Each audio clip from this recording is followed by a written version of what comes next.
How's everybody doing this morning? Is that it? Y'all really doing good? All right.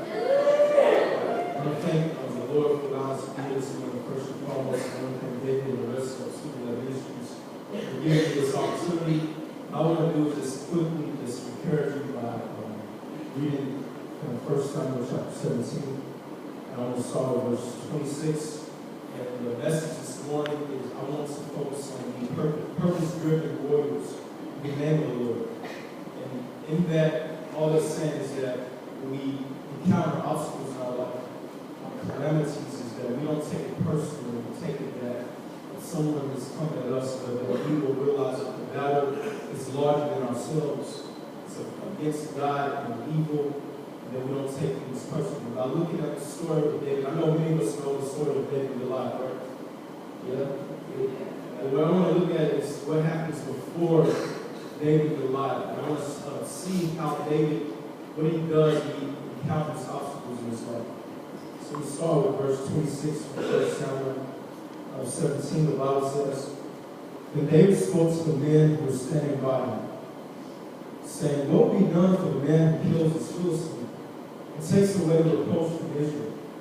For who is this uncircumcised Philistine that he should taunt the armies of the living God? And the people answered him and quarreled with his words, saying, thus what will be done for the man who kills him? Now Eliab, his oldest brother, heard when he spoke to the men, and Eliab's anger burned against David and said, why have you come down? And with whom have you left a few sheep in the wilderness? I know your insolence and the wickedness of your heart. For you have come down in order to see the battle. But David said, what have I done now? This is not just a question. He turned away from them to another and said the same thing, and the people answered the same thing as before. I have 3 points for you this morning. The first I want to look at is the accusation of Eliab. Eliab is the oldest brother of David. And there's this battle that's going on between the Philistines and the Israelites, the big battles between God and the gods of Philistine. And Eliab sees his little brother, he's talking all this stuff, talking about who is this guy who's talking the armies of the living God. And he hears his little brother say something, and Eliab says, hey, why have you come down to the battle? I know why you're down here.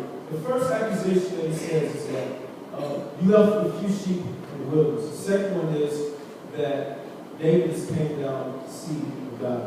Now, when people come to us and they just told them, we say, hey, how you doing? You having a good day? And they say, yeah, I'm having a nice day. You gotta think, what's wrong with you? And I believe that something, that Eliab's anger was rooted in something that happened before. Now, when you look at 1 Samuel 16, the previous chapter, y'all remember Samuel, he was a seer, he was like a prophet. So when he came to the house of Jesse, he was coming to give an anointing. Now this is what it says. It says, then it came about when they entered. He looked at Eliab and thought, surely the Lord's anointing is before him. So when this seer, this prophet, this man of God, he sees Eliab, he said, this is the anointed one of God. God, if a seer or a prophet said, you're the one that's going to be anointed, you will believe it, right? Now watch what happens. But the Lord said to Samuel, do not look at his appearance or at the height of his stature, because I have rejected him. For God sees not a man sees. For man looks at the outward appearance, but the Lord looks at the heart. And then this went on to all 7 of the brothers. And then Jesse and everyone go, well, that's it. And so Samuel says, surely this should be someone else. And David, he was in the pasture of the field, normally he does best as a shepherd. And he was the anointed one. They rejected everybody, all of his brothers, the 7 brothers. But the one who was anointed was David. So we get to the battle scene, and David's here, and he says, yo, I'm going to fight, I'm going to do this. I believe Eliab's anger is rooted in that he didn't get the anointing. It's kind of like you're the oldest child in your house, and your youngest sibling gets a call before you. You're like, what's that? So Eliab, he doesn't get the anointing. David gets the anointing. Then he gets accused. Now, all these accusations are true. First, he says he left a few sheep in the wilderness. Well, let's see. Verse 20 says, so David rose early in the morning and left the flock with a keeper. He's a good shepherd. The second accusation was that David just came down to see the battle. Then it says the flock of the keeper took the supplies as Jesse had commanded. So another thing, David wasn't just coming to the battle, but he was bringing supplies as his father had commanded him. He was bringing food to Eliab. Eliab, all he do was accuse his little brother. Isn't that amazing? But what does David do? He doesn't say, and you're accusing me of all this, and get out of this. He doesn't drop his food to the ground. What he does is he turns away. The practical application that we can get from that is when people make false accusations against us, they say false things about us on the paper pie. You don't have to present your case and say, this is where I was, this is what I did. You don't have to do that. All you have to do is stay purpose-driven and know that your life belongs to God. You don't have to prove your case. Does it make sense? The second thing is, when we read verse 33, all these things that David was saying, they were rehearsed, people started talking, and finally got to Saul. Verse 33 says, then Saul said to David, you're not able to go against this Philistine and fight with him, for you are but a youth, while he has been a warrior from his youth. Next, I want to look at the ambiguity of Saul.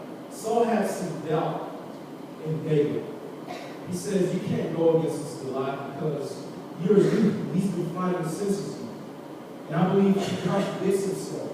Because in order for Goliath to be the champion that he is, he had to start fighting from his youth. But he's telling David, you can't fight now because you are young.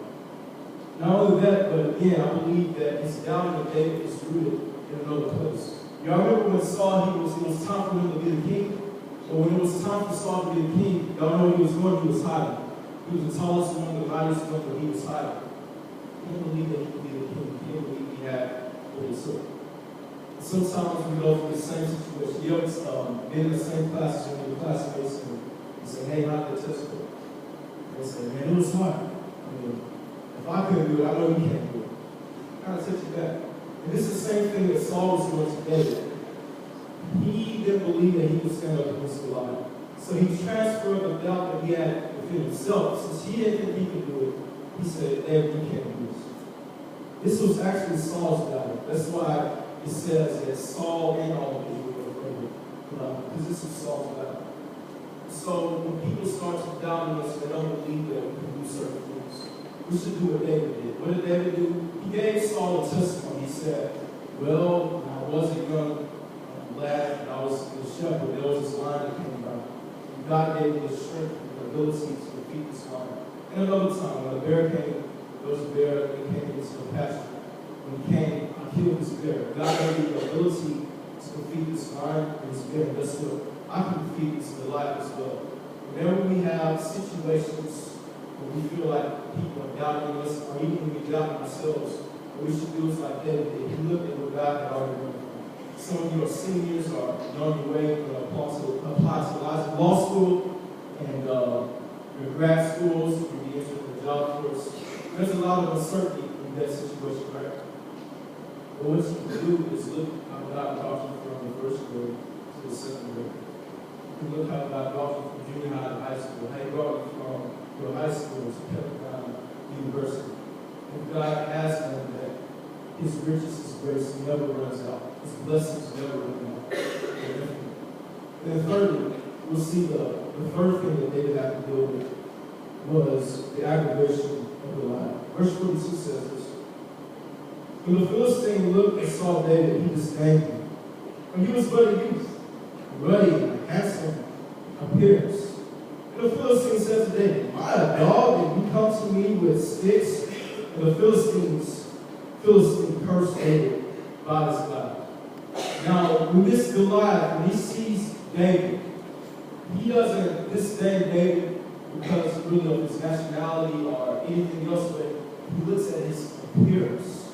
Now, you remember from chapter 16, they were picking the one who was going to be anointed, and Samuel thought that the anointed one was Eliab, his oldest brother. God said, I'm not like a man. I don't look at the outer appearance. I look at the heart.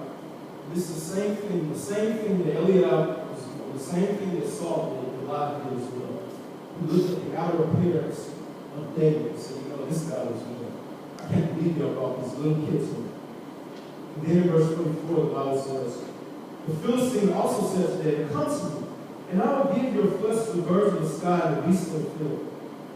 But David said to the Philistine, you come to me with a sword, a spear, and a dagger. But I come to you in the name of the Lord of hosts, the God of the armies of Israel, whom you have taunted.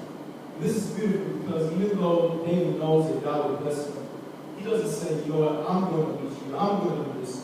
But he attributes his victory to God. He understands that battle is not about David, it's about God.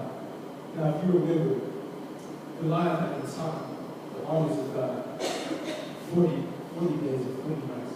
You know, everyone was afraid. He was this big, aggravating bully. Has anyone had a bully in life? No? Yes, I have. But I've had a bully. And the bad thing about my bully, this is my last point, is my bully was a church bully too. So we'll be singing songs and he'll be hitting me on the side. And then he'll maybe come to his house, and then I'll go to his house, and we'll be playing Tales 64. Y'all see what we were doing, right?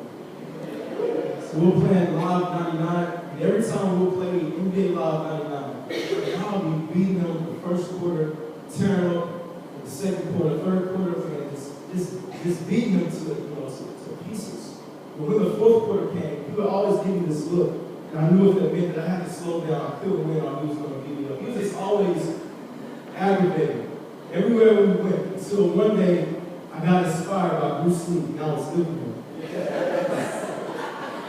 And I was about in the first grade, and I said, you know, I'm not taking this anymore. So one time a bully picked on me, and then, I never bothered to you today, but then I just shook back. And I was amazed at the power I had just that one time that I hit him back. He never hit on me again. The application is, things are bothering us. Things are trying to bully us. Don't sit there and take it. Give it to God. Don't just allow that thing to aggravate you for 40 days, 40 nights.